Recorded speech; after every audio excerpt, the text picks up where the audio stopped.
And are you refreshed? Good. Now what? Well, how's it going? Same thing happened again as last time. I was just having fun. I had questions and I was having fun. Then I raised my hand and you called me. But I wrote questions before this time. Last time I didn't. Does it still apply to where you are now? Probably not. But well, we've really enjoyed this interaction. all right. This doesn't at all. But what about and this might be really, really stupid, but a percentage of knowing, yeah, this is dumb, but of knowing how far away you are from something that you don't want happening to you. Does that make sense? Well, your degree of dissatisfaction is an indicator. Before you can know these things, before you can tell how close you are to a manifestation, wanted or unwanted, you have to understand what the emotional guidance signs are.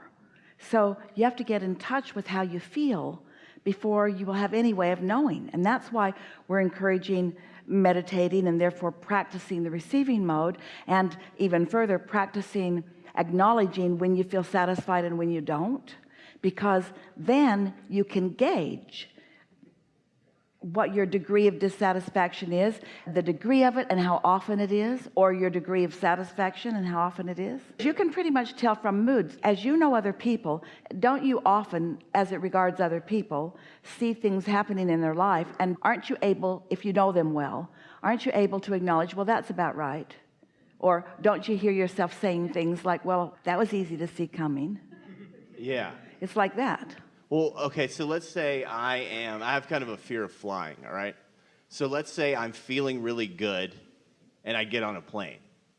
It's probably not going to crash, right? Is that what you're saying?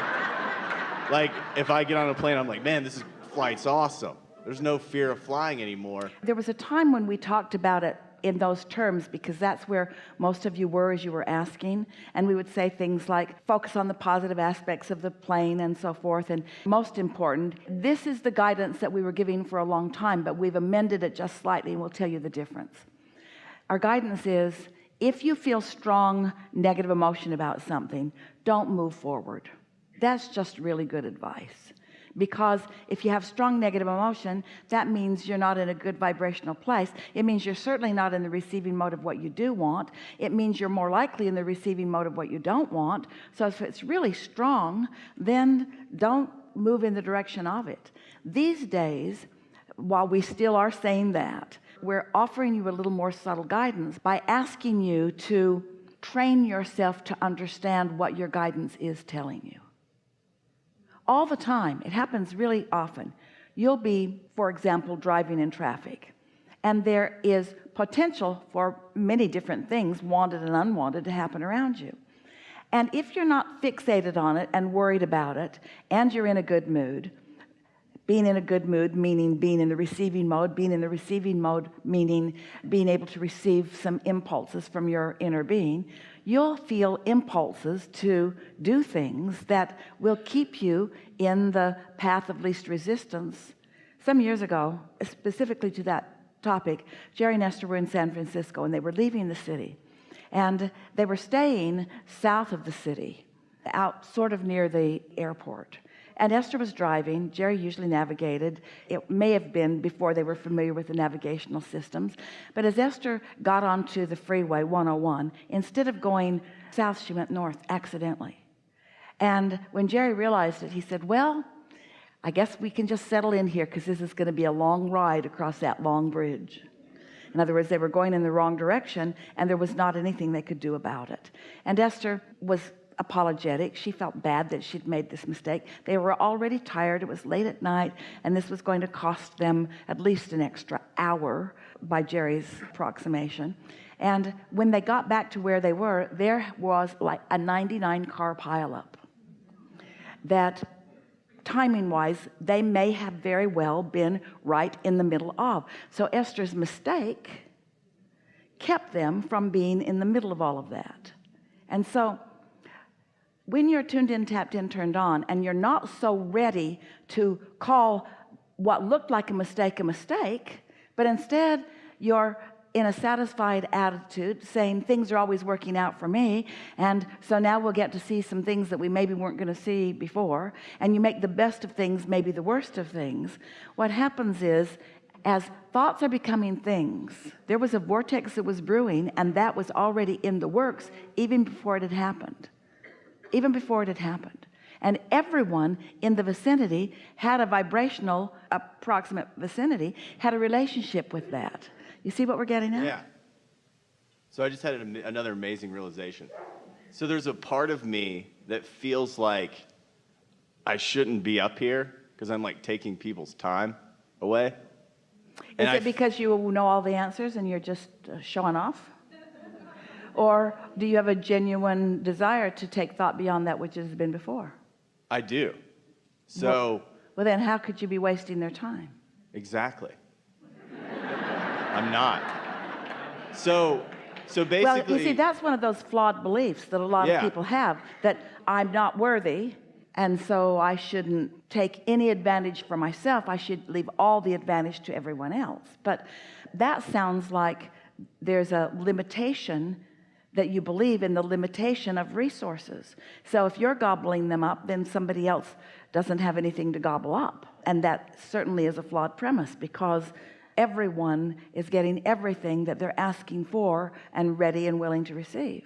And you are not the keeper of their gate. What you get cannot deprive someone else. You are not the creator of their reality. You're right. So when I was 15, I went deaf in my left ear.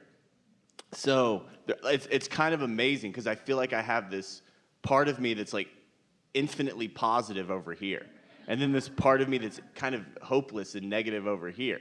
But it's this great gauge of like knowing that I need to wake this part of me up and be like, let's go. Does that make sense? And that's kind of like what you have to do with all the energy that doesn't feel like the divine energy, right? Could serve you very well. Every subject is two subjects, and there's the end of the stick that feels good and the end of the stick that doesn't. There's the satisfying end and the not satisfying end. Every subject is wanted and absence of what is wanted. And so you get to decide which way you lean. We wouldn't take that analogy too far. We would acknowledge that you can hear what you need to hear. We haven't found you having any difficulty in hearing us. And also, there is a wonderful thing when it becomes less necessary to you to rely on physical senses, because you've tapped into that broader sense of being tuned into your broader perspective, who is offering you vibration that you can translate in the form of thought, rather than a vibration that your ear is translating in the form of sound. So I have one last question. It's a great one. You follow that? Yeah, that was great. That was awesome. I totally get that. Because, I mean, your senses change by how connected you are to source. For me, at least. Yeah. Well, when you're really in tune with who you are, then your inner being, who is always flowing to you and through you, is often using your physical senses for observation.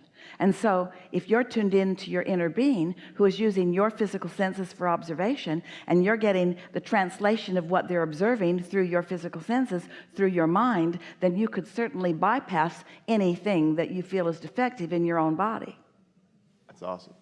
I'm going to buy the... Did you get that? Yeah, I did. I'm definitely going to buy the recording on that and listen to it a bunch. We try to be as vague as possible so you'll all buy all of them.